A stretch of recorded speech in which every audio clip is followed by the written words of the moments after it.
Mr. Benson, you may give your opening, sir. Thank you.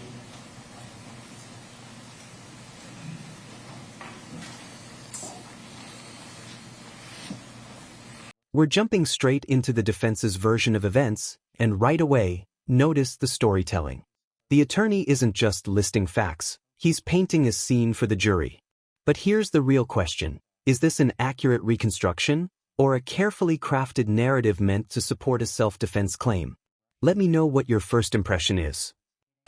You are nothing but a piece of shit.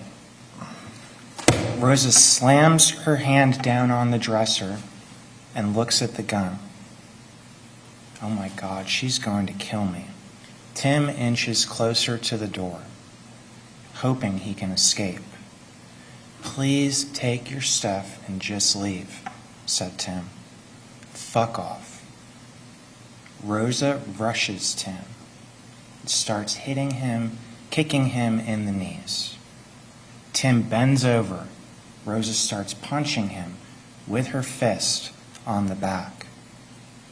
In full survival mode, Tim pushes Rosa back, stands himself up, rushes towards the gun, staggers there, grabs it as Rosa regains her footing and charges at him again.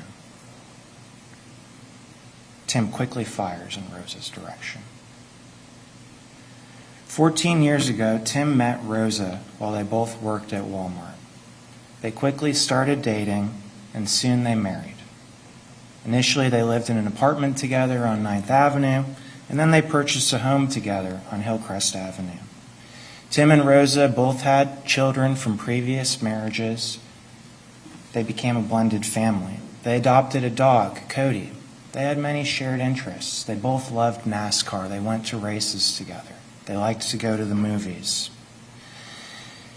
They transitioned into different jobs. Tim started working nights at PetSmart, unloading trucks. Rosa started her career as a phlebotomist, working at Baptist, then working at West Florida Hospital. As the years went by, Tim and Rosa became ships in the night. Tim worked all night, slept all day. Shared moments became scarce, and Tim and Rosa started to feel more like roommates than a married couple.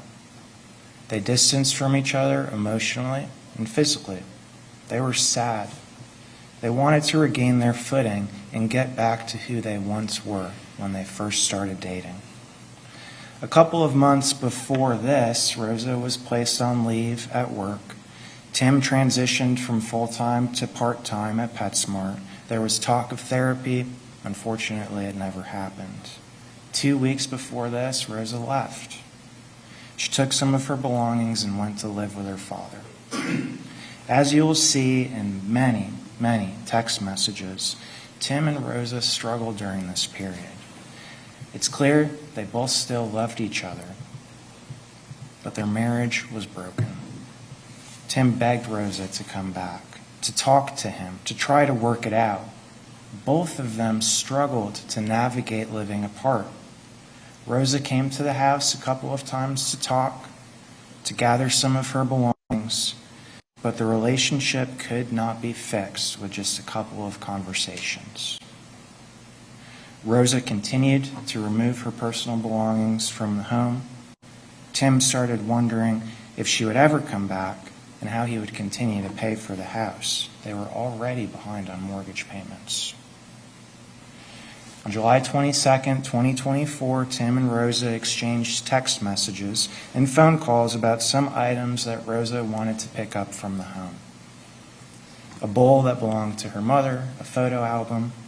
They planned to meet the next day. Tim hoped that this would be another chance to talk. Tim went to work at PetSmart on the 23rd. He clocked in around 3 a.m. He had too much on his mind, and he asked to leave early. He left around 4:30 a.m. and went home. Tim parked in the driveway. He went inside, and he waited for Rosa to return home. As time went by, thinking that she wasn't coming, Tim sent Rosa some emails indicating that he was going to put her stuff outside in the trash. Shortly after 6 a.m., Cody, their dog, barks. This is a sign to Tim that someone is outside. Rosa had returned. She had parked right behind Tim. Tim goes to the front door and lets Rosa in. Rosa walks through the living room, which is just inside the front door, and positions herself at the kitchen. She turns around, and Tim can immediately tell she's upset. "What is going to happen to the house?" Rosa asks. Tim tells her, "It's going back to the bank. We're behind on the payments." Rosa offers to buy the house from Tim for $10,000. Tim declines. He took $30,000 out of his Walmart 401k for the down payment. $10,000 didn't seem fair. "What about $15,000? Tim declines, and Rosa starts to get aggravated. Tim can see Rosa's face starting to get red. She's agitated. Tim also suspects that Rosa is intoxicated. You'll hear from the medical examiner, who confirms this, that Rosa has. This is one of those moments jurors pay very close attention to. Toxicology evidence can provide important context, but it doesn't automatically prove someone was violent or dangerous. The bigger legal question is whether Tim's fear was objectively reasonable at the moment he pulled the trigger. Had alcohol, Xanax, and THC in her blood at the time that this happened. The argument continues. Rosa cannot see why Tim won't sell his stake in the house to her. Rosa goes down the hallway and enters the marital bedroom. That's where her stuff was that she wanted to take. Tim follows, wanting to make sure that she took just her stuff and nothing else. The furniture, the things that they had purchased together, that, if they got divorced, would be divided up by the courts. Tim walks into the bedroom after Rosa. He walks past the dresser, stands by the bathroom door. Rosa is standing just inside the door and closes the door after Tim enters. Where's the bowl? Where's the photo album? Tim doesn't know, and Rosa becomes more and more agitated. Please, just take your stuff and go. Rosa becomes angrier. Rosa slams her hand down on one of their dressers. Can I at least take this? No, that will have to go through the divorce courts. The TV? No. Rosa's voice is getting louder, and she is becoming more elevated. Tim inches towards the door, seeing that this is not going to get any better. Rosa renews her request to buy the home from Tim, and Tim declines again. You are nothing but a piece of shit. Rosa slams her hand down on the dresser right next to the gun. She looks at it. And here's the turning point of the entire case. Self-defense cases often come down to a split-second decision. The jury has to determine whether this was a genuine fear of imminent death or serious bodily harm, or whether there was another reasonable option. Everything from this point forward will be judged through that lens. Oh my God, she's going to kill me. You know the rest. Tim feared for his life when he shot Rosa. She was a black belt, and Tim had bad knees and a bad back. When Rosa looked at the gun, which Tim knew she knew how to use, they had been to the range together. Rosa had her own gun. He knew it was a life or death situation. He could not escape without turning his back to Rosa, and he did not want to put himself in such a vulnerable position. So he stood his ground. Unfortunately, when Tim fired the first 3 shots, Cody got in between Tim and Rosa. The first 3 shots passed through Cody and entered Rosa. Tim did not mean to do this, and fortunately, Cody is okay today. After the shooting, Tim was devastated. He shot and killed his wife, although it was in self-defense. He was in shock. Tim didn't know what to do.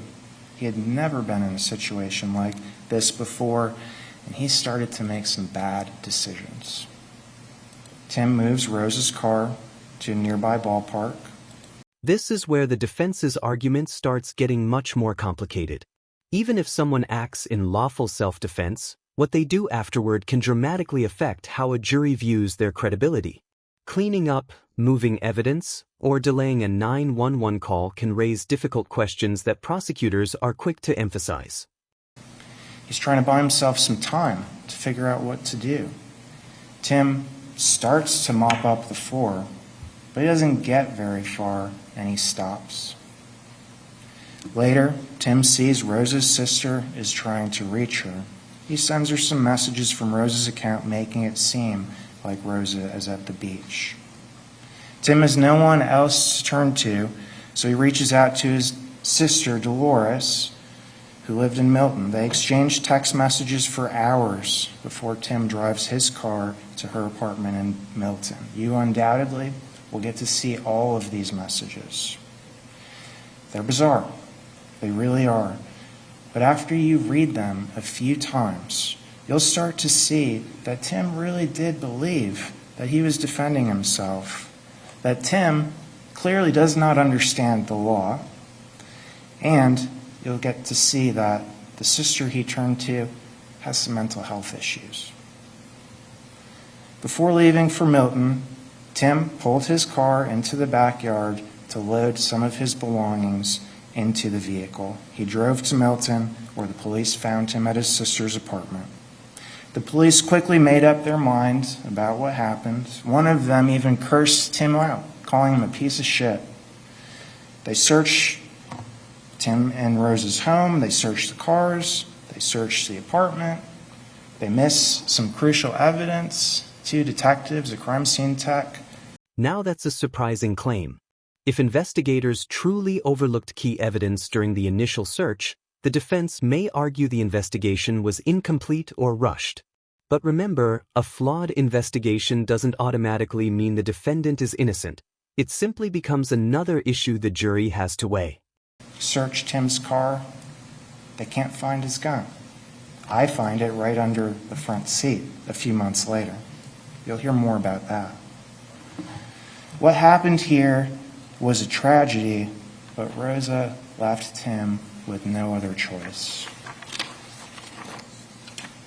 Tim was defending himself. Tim is not guilty.